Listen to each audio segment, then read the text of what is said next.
Good morning, everyone. Good morning. Happy Easter. Wonderful to be with you this morning. I'm the Reverend William Levwood, affectionately known as Rev Lev. My pronouns are he and him, and I'm so happy to be with you on this Easter morning. As always, as we begin our service, if you're here in person, I invite you to silence your phones. And whether you're joining us in person or online, let's all center ourselves for worship by taking a deep breath together.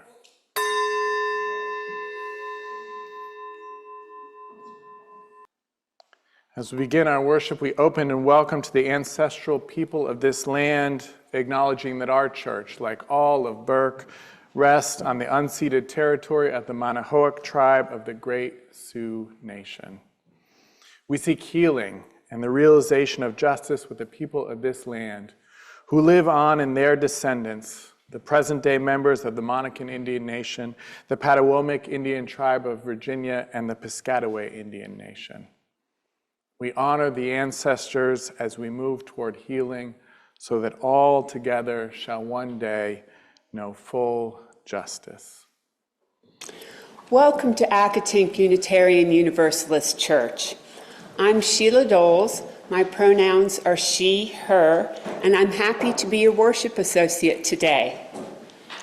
This congregation is a welcoming and inclusive spiritual home where we inspire each other to live our values. Together we care in community, grow in spirit, and act for justice. Whether you're a longtime member or a newcomer or something in between, we're so delighted that you decided to join us today. Welcome. The future depends entirely on what each of us does every day. A movement is only people moving. Gloria Steinem. That actually, with those words, we conclude our season of nonviolence, which we... Well, did you hear my child? Now we can all do violence. It's allowed. That's not what I meant. Okay. When you make a joke, you don't know you're making. So we also are finishing up today our month of exploring transformation. Next month, we'll be exploring the theme of interdependence, which, like transformation, is one of our new proposed UU values. Today, we're going to look at the Easter story by looking at an ancient epic poem from Sumeria. This epic poem tells the story of the goddess Inanna's descent into the underworld, and it's thought to be at least 5,000 years old, at least. That means it precedes the Easter story of Jesus by about 3,000 years.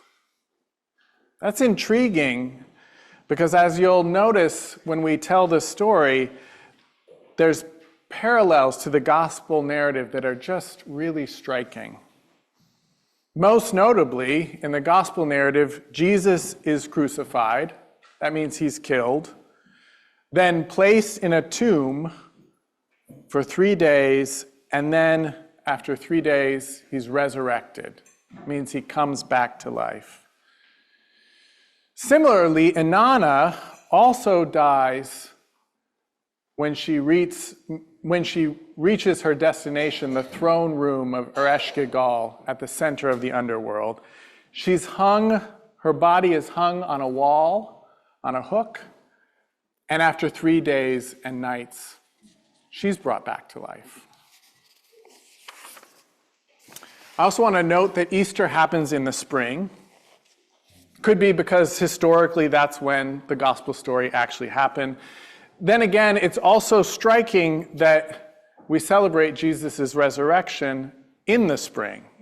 That after the dormant period of winter, when many plants can't grow and flowers can't bloom because it's too cold outside, then spring comes and the seeds sprout and the flowers bloom. It's as if nature has been dead and has come back to life. I imagine that many of you are familiar with the story of Persephone, who, like Inanna, journeys to the underworld. And eventually, in that story, Persephone spends half of the year in the underworld during fall and winter, causing the land to be dormant because of her absence. And then she returns, and her return is what brings spring with its life abundant. You'll hear when we tell the story of Inanna that that's also present in this Sumerian epic, in this 5,000-year-old story. Only in that version, it's Inanna's husband, Dumuzi, who spends the dormant time of the year in the underworld, and whose return in spring causes the plant world to burst with new life. The story starts with Inanna's journey to the underworld, a harrowing journey where she's forced to part with all the things that help her feel strong and competent in the world.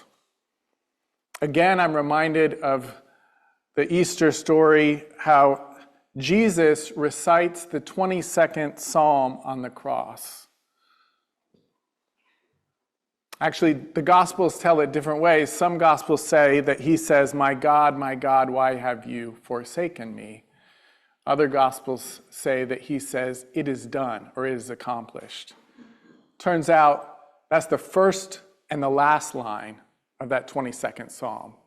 So some theorize that he actually said that whole psalm, which is in itself a kind of descent into the underworld, as he was on the cross. So now we're going to tell you this story of Inanna. It's an abbreviated version, and Ashley and I are going to share it with you.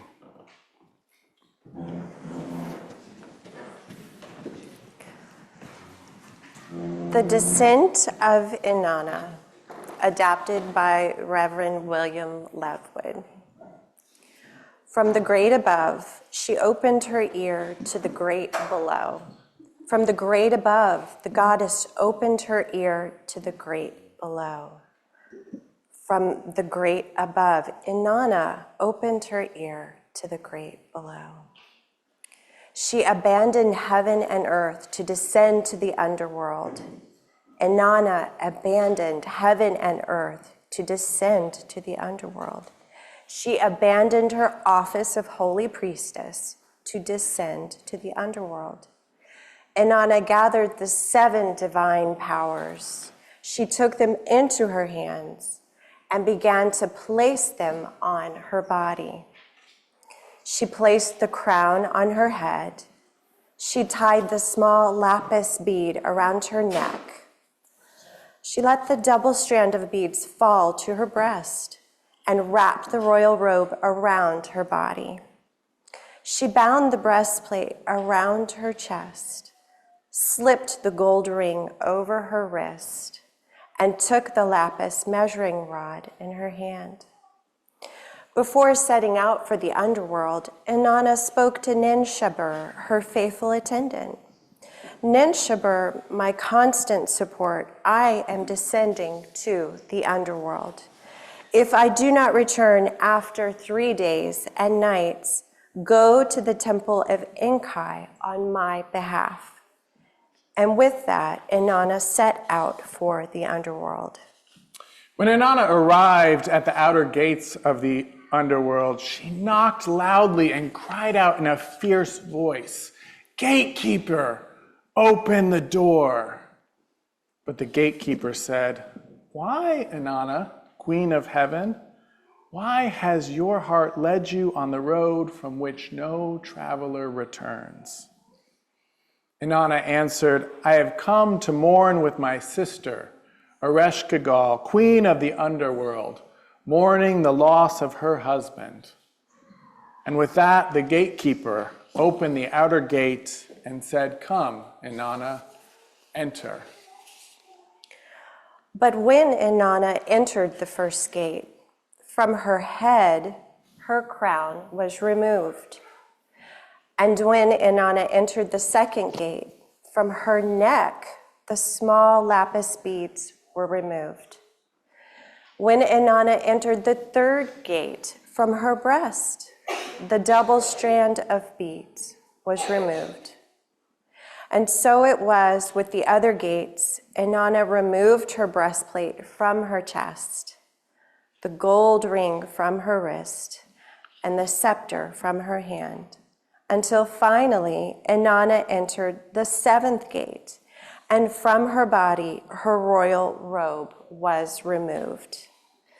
Then, with all of her royal garments removed, Inanna entered the throne room.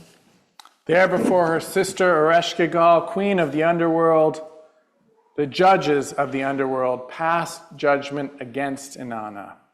And Ereshkigal, queen of the underworld, fastened on Inanna the eye of death. She spoke against her the word of wrath and uttered against her the cry of guilt. Inanna was struck dead and hung from a hook on the wall. When, after 3 days and 3 nights, Inanna had not returned, Ninshabur, her faithful attendant, went to the temple of Enki. "Oh, Father Enki," she cried out, "do not let your daughter be put to death in the underworld." Then from under his fingernail, Father Enki brought forth dirt. He fashioned the dirt into a kurgara, a being neither male nor female. From under the fingernail of the other hand, he brought forth dirt. He fashioned the dirt into a galliature, a being neither male nor female. To the kugara he gave the food of life. To the galliature he gave the water of life. Then Enki spoke, saying, "Go to the underworld, enter the door like flies." So the Kurgara and the Galatur set out for the underworld, and like flies they slipped through the cracks of the gates until they entered the throne room, where they found Ereshkigal, the queen of the underworld, moaning with the cries of a woman about to give birth. The Kurgara and the Galatur repeated her mourning cries back to her. Pleased, Ereshkigal, queen of the underworld, offered them a gift. "O Ereshkigal, queen of the underworld," they said, "we wish only the body that hangs from the hook on the wall." And so it was given to them. The Kurgara sprinkled the food of life on it. The Galatur sprinkled the water of life on it. And after 3 days and 3 nights, Inanna arose from death, reborn. But as Inanna prepared to ascend from the underworld, the Anuna, the judges of the underworld, called out, "No one ascends from the underworld unmarked. If you wish to return from the underworld, you must provide someone in your place." Inanna was met by many who mourned her. She would not let any who mourned her be taken to the underworld in her place. Then Inanna came upon her husband Dumasi, who sat smiling on his throne in all his regal attire, having shed not a tear for Inanna. At once Inanna fastened on him the eye of death. She spoke against him the word of wrath. She uttered against him the cry of guilt. Take Dumosi away." And Dumosi was taken to the underworld. Don't mess with Taylor Swift. I mean, Inanna. But Dumuzi's sister, Geshenanna, went to Inanna and asked to be taken to the underworld in his place. Inanna was moved by Geshenanna's grief for her brother and decreed, "Your brother will go to the underworld for half the year. But because of you, Geshenanna, because you have asked to be taken in his place, you will go to the underworld for the other half of the year. And for that half of the year, your brother will go free." And so it was. For half the year, Dumuzi dwelled in the underworld, and the world was barren and dry. No rain fell, and no crops grew. And for half the year, Inanna took her place in the underworld, while Dumuzi returned to his throne beside Inanna. And the rain fell, and the crops grew plentiful. And for half the year, there was ample food and drink, and the people enjoyed life abundant. What a journey Inanna had to the underworld and back, huh?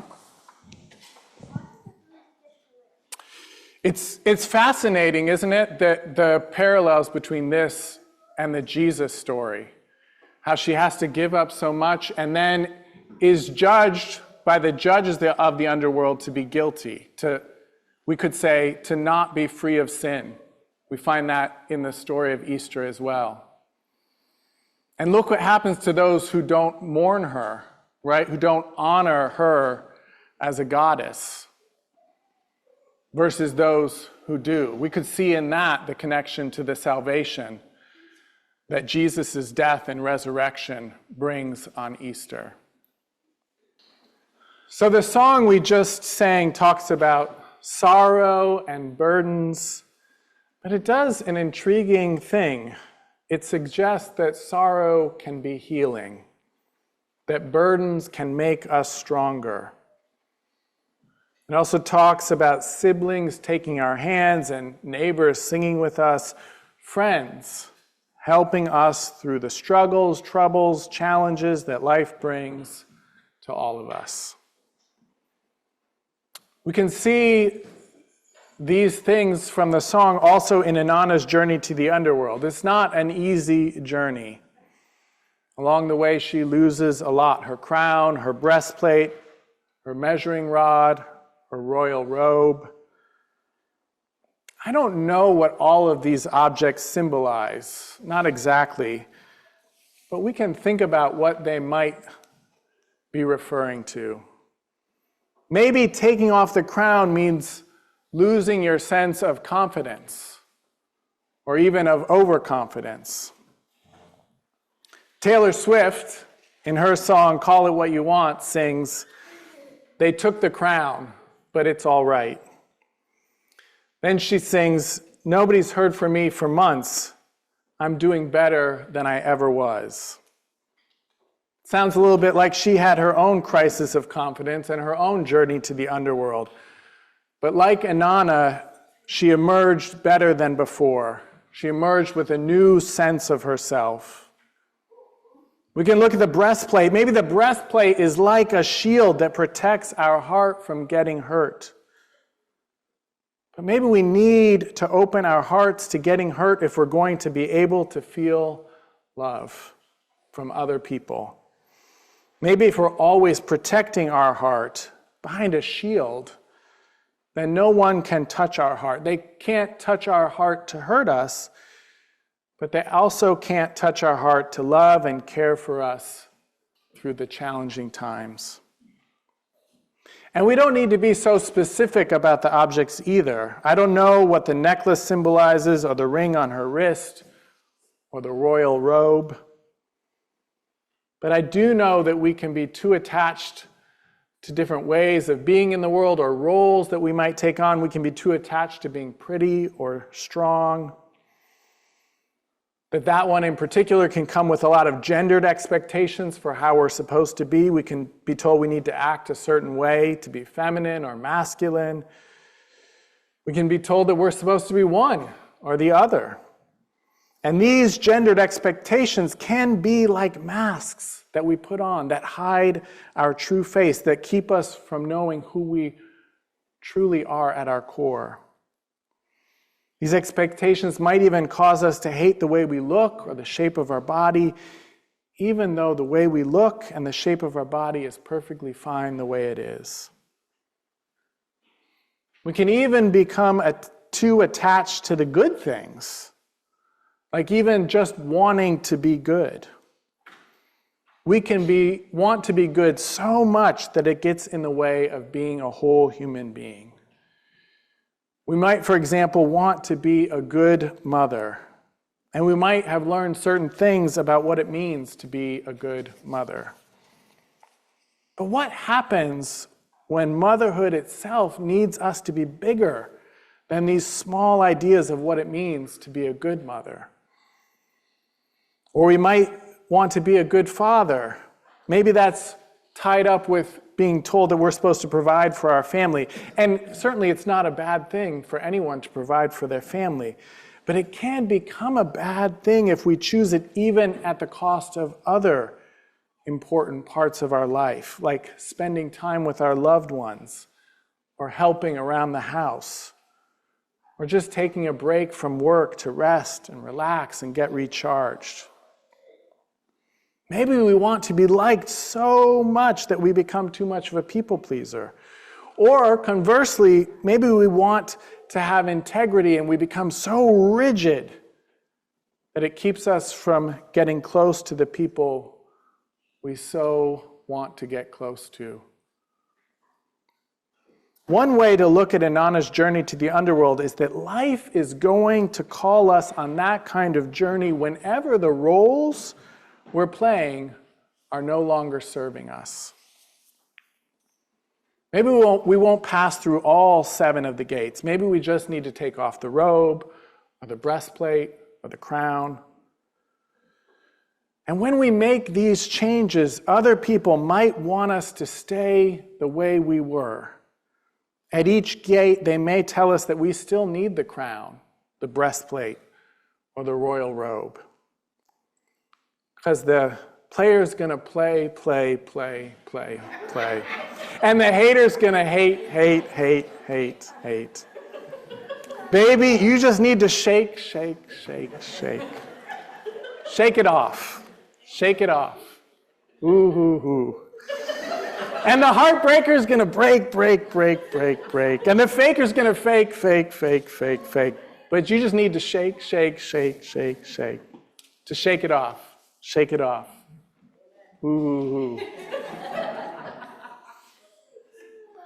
Some will want to hold us back from the transformation that we need. But there are also others who will be there on the journey to help us. We don't have to do it all alone. Remember that Inanna is helped by Ninshubur. She's aided by the god Enkai, who sends Kurgara and Galatur, each a being neither male nor female. That's something to contemplate today on Transgender Day of Visibility. So ask yourself, who are the companions on your journey? Who is the close friend who's got your back? We see you, Selena Gomez. Who is the benefactor or mentor you can call on when you're in a bind? Who are the shapeshifters who can slip through the cracks in the gates, who don't conform to the roles the world has put forth for us to follow? Who are these helpers who can bring the food of life and the water of life to revive you? Do you see that connection to the Easter story? The echo of the Eucharist? Or to be more precise, since this story predates the Jesus story by 3,000 years, do you see the echo of Inanna's resurrection in the Christian Eucharist? Bread of life, cup of salvation. You might ask yourself, who is your Dumuzi? Who is that friend who isn't there when you need them the most? Jake Gyllenhaal. Who, instead of showing up for you on your 21st birthday, who instead of showing up for you sits smiling on the throne? Who is the Gesh Inanna to your Dumuzi, willing to spend half the year in the underworld so that you can be free for half the year? We all need moments of rebirth. We all need to say, I'm sorry, the old Taylor can't come to the phone right now. Why? She's dead. Oh, because she's dead. We all need to say, I got smarter, I got harder in the nick of time. Honey, I rose up from the dead, I do it all the time. So ask yourself, what does rebirth look like for you? What is the little rebirth?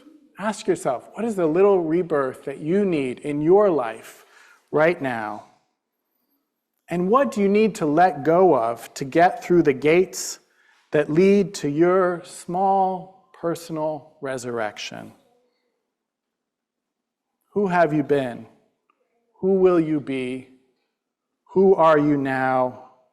What can you hear? What can you see? Dust of the stars, bones of the earth, breath of the void, a little rebirth. Chimes in the morning, feet to the earth. We're all transforming. A little rebirth. Well, I wanted to share a little personal experience that I went through with you all. I can't really compete with Taylor Swift, but I'll do my best. So I got married really young, long time ago. I was 18. I married a man twice my age, officer in the military. You can imagine the huge power imbalance, right, with that? I had lots of responsibility, a ready-made family at 18. I went through a lot, overcame a lot. To the rest of the world, I looked like a successful person. But there came a time in my late 30s where I realized that I was changing. And what I was doing in my outside life, although good things, they kept my hands tied. I wasn't living out the real version of me that I was on the inside, my authentic self. It was essentially a mask. My mask consisted of the expectations to be and do as other people expected me to be and do, and not who I really was. This does not feel good, and eventually it wore me down, and I was finally ready, strong enough to live out my truth and to make changes. At 42, I sat one night under a full moon by myself on Clearwater Beach. I will never forget that night. It was March 30th, 2015. I made the decision to trust myself and be and experience the woman I was, my authentic self.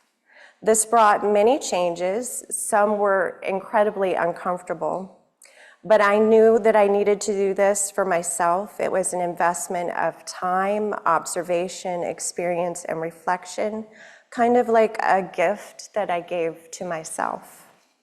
This for me looked like a separation and a divorce, career changes, going back to school and getting multiple degrees, working incredibly hard, all to become my best and follow my authentic self and life path. I don't regret any aspect of my experience, even though it was uncomfortable and hard at times. And I am so grateful that I made the decision to trust myself, because I really like the authentic self, the life I have created, and the experience that I am living out today. So my question to you all is, has there ever been a time in your life when you have needed to remove something from your path that kept you from living out your authentic self? Thank you, Ashley, for sharing your story of a journey to the underworld and the transformation that came. March 30th, 2015, 9 years and 1 day ago. We're so glad that that journey brought you to here with us.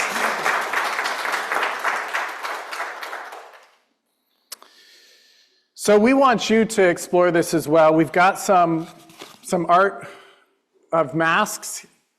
We've got this one here. We've got these ones in different skin tones. We've also got, if you prefer to like put necklaces and crowns and robes on your character. The idea we're thinking of for this art project is that you decorate one half with those masks, those roles that you play. I think it's important to say that those roles are not bad, right? They serve us. They're really good things. I love being a minister. I love being a father, right? These things serve us, but if I'm always a minister, right, then I can't be a dad when I'm at home, right? We have to find the balance. So sometimes we need to take those masks off, and sometimes, as Ashley shared, and as I'm sure many of us have experienced, and many of us will experience or experience again in the future, sometimes we really need big transformations in our lives. Career changes, relationship changes, changes with who our friends are or who our community is. So you're invited to explore that. Now there's two ways you can explore it.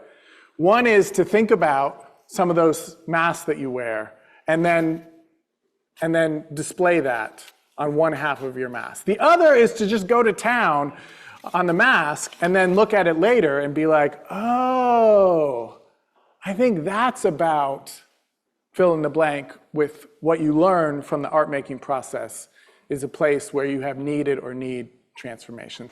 So I worked on mine last night. So I had a little more time.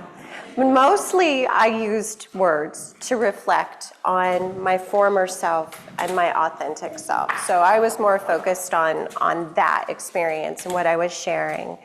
But as you can see, the authentic self is a lot more vibrant and what I would call full of life. And this is heavy and kind of oppressive. Who else has a mask and wants to share about your experience? Hello. I made this mask. Oh, thank you.